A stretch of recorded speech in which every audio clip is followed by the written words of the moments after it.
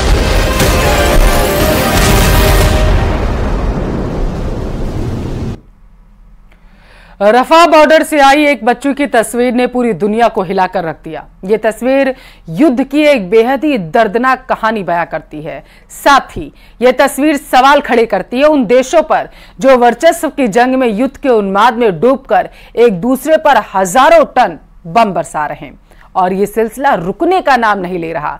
इसी बीच Kim Jong Un ने nuclear drill जो थी पूरी की है। दुनिया पर परमाणु युद्ध का खतरा और ज्यादा इससे बढ़ गया।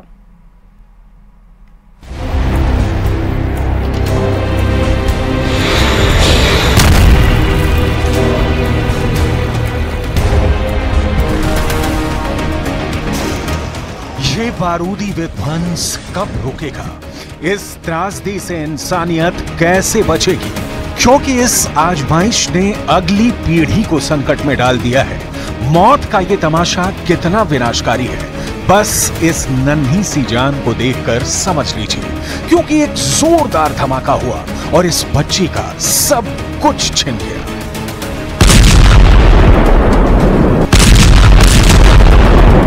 ये वो बच्ची है जिसे अपनी मां का दूध भी नसीब नहीं हुआ। इस बच्ची के अंदर इतनी भी ताकत नहीं कि ये रो सके, अपनी मां को बुला सके, जो अपने सीने से इसे लगाकर चुप करा सके, अपनी ममता इस पर लुटा सके। जानते हैं क्यों? क्योंकि इस बच्ची को जन्म देने से पहले ही इसकी मां की सांसें रोक दी गई।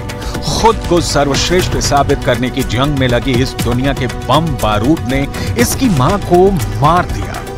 ये बच्ची भी शायद ही इस दुनिया में सांस ले पाती। वो तो शुक्र हो उन डॉक्टरों का जिनकी नजर शवों के बीच में पड़ी इसकी मां पर पड़ी, जिसके बाद डॉक्टरों को पता चला कि ये महिला 30 हफ्तों की गर्भवती है। डॉक्टरों ने तुरंत ही बच्ची की मां का ऑपरेशन किया और बच्ची को बचा लिया गया। जिस वक्त बच्ची को बचाने के लिए डॉक्टर जद्दोजहद कर रहे थे, उस वक्त उसकी मां का बदन ठंडा पड़ चुका था। बच्ची की मां बेजान हो चुकी थी, सांसों ने उसके शरीर का साथ छोड़ दिया था, वो मर चुकी थी।